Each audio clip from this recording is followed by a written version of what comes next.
How to install Google Chrome on Windows?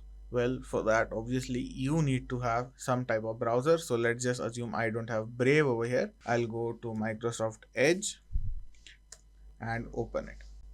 Now that we are in Brave, you want to search download Google Chrome and hit enter. And here you can see the first link is going to be from Google to download Google Chrome. Click on that. Right away, we have an option to download Google Chrome, and under that, we can also send statistics for crash reports on Google. I don't want that, so we'll just turn that off.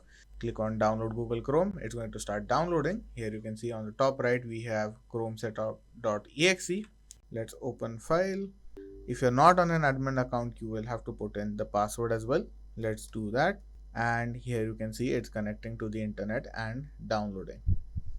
And download is complete, so it has basically installed Google Chrome. We are installing an installer. So before this we installed an installer, and now it's downloaded the file and it's installing the Google Chrome, if that you can keep up with that train of thought.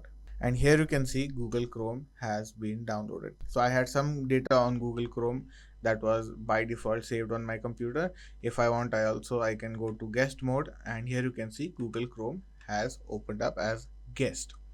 Alternatively, you can also on the top right close guest, and again you can type in Google Chrome. It will open up.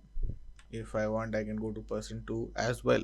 So I think it's getting easier and easier to install Google Chrome on Windows nowadays. Before it used to take some time, but now it's even easier. So guys, if you found this video helpful, do drop a like, share and subscribe.